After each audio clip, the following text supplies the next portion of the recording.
Namaskaram. My name is Ratan, and we will be presenting our paper on a robust and scalable network monitoring system using Apache Spark. Our contributors are I, myself, Ratan Nair, Srikar Rachavatani, Sai Siddhachalamputi, Ganesha Srinivasdi, Harshavardhana Chadaram, and Divya Udayan. The presentation is structured as follows.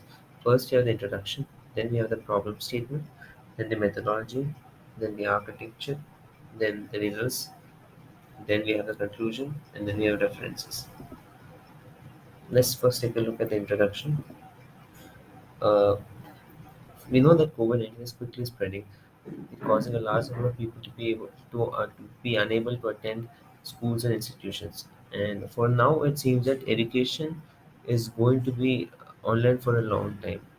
So, students are not concentrating on their education due to additional distractions such as social media, YouTube, Instagram, Facebook, and various computer games. So, there needs to be a system for restricting their access to the internet. But the sheer number of students learning online right now necessitates the use of an incredibly efficient system, because if the system used for monitoring is not efficient, it can be a bottleneck for all the students. Let's take a look at the problem statement. The problem statement is that we try to solve is as follows. We are trying to develop a network monitoring system that can restrict access to students and also monitor their activity. The architecture has to be efficient and scalable to be able to handle large increases in the number of students. Let's take a look at the proposed methodology. The architecture proposed can be divided into two parts. The first is the proxy server system. Proxy servers are server applications that work as an intermediary separating end user clients and a destination server. Proxy servers provide diverse functionality, security, and privacy depending upon the use case. Proxy servers can be broadly classified into two types. Proxy servers, the first type would be forward proxy servers. Forward proxy servers act as a mediator between the server and the client. It is responsible for handling the outgoing requests and also for acting on them, after which it sends a request to the server.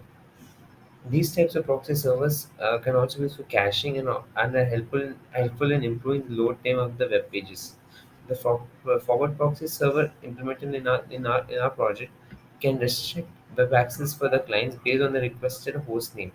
Basically, it acts as a web content filter, and this server is implemented using socket programming in Node.js and the HTTP Connect protocol.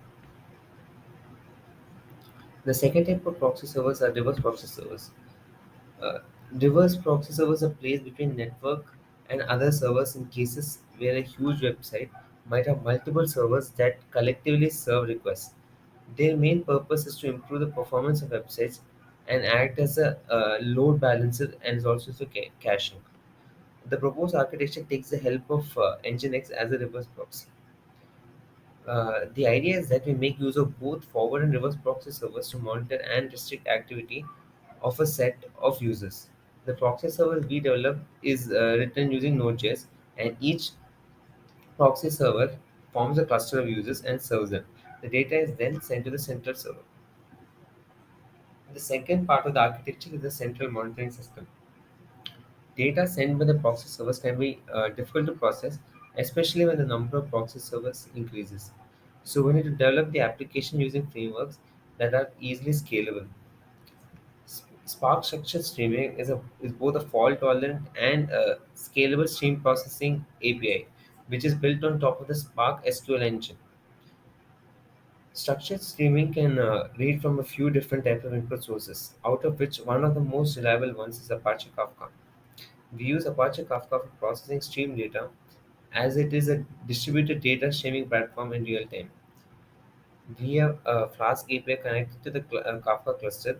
The Flask APIs work like Kafka produces, and the Spark cluster is a consumer listening to the topic. And it also has MongoDB as a database. The data is then made available to the users via a dashboard built using Flask. So this is the proposed workflow of the system. First, when the proxy server receives a request, it checks if the request is allowed or not. If it is, it sends a request to the destination server and pipes server response to the request. If it is not allowed, the proxy server returns a forbidden reply. Finally, after a short time period, data is aggregated and sent to the central monitoring system. Let's take a look at the implemented architecture. This is the implemented system architecture. The users connect to the proxy servers, and the proxy servers send the data to the central monitoring system through the Flask API. Proxy servers need to be trusted in a way that the latency for the client is minimized. Our architecture achieves this by using k-means, an unsupervised machine learning algorithm. K-means clustering can be defined as a branch of partitioning methods in the clustering techniques. When given a set of n distant entities, the k-means algorithm will try to partition the objects into k different clusters such that the inter-cluster similarity is lower and the intra-cluster similarity is higher. K is a user-specified parameter, which is the number of clusters. For us, K would simply be only the number of proxy servers that is needed to be placed. The system architecture can be generalized as follows. Proxy servers are clustered based on the k-means clustering, and they use Nginx as a load balancer. Each proxy server sends a log data to a central Kafka cluster, and Spark structures streaming, then reads from the Kafka cluster and creates streaming data frames uh, that are distributed. Computations and transformations are then applied on the streaming data frames and written to an output sync. Flask then uses this data to serve the dashboard with the help of Dash and Plotly. There is also an API implemented for centrally updating the proxy server database.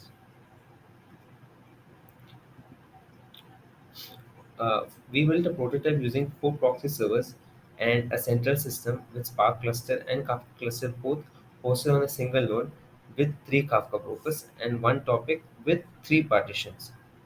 And both the API and the dashboard were hosted on the same server. And now, as we can see a pie chart that shows the methods of the request. And the second bar graph shows the total requests for each of the proxy servers. And in this page, we can see that the first bar graph shows the most popular websites that were visited, and the second bar graph shows the number of blog requests for each of the servers.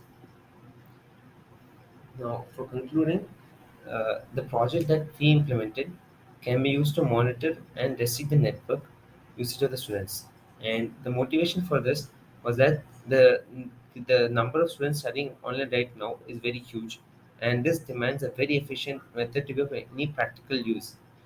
The network monitoring system and proxy server architecture built here is very robust, and it reduces latency and increases throughput. We also built a prototype using 4 proxy servers and a central system with Spark cluster and Kafka cluster hosted on a single node with 3 Kafka brokers and one topic with 3 partitions.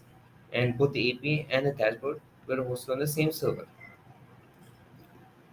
Uh, Following are the references that we referred to during making of our project. Thank you for listening.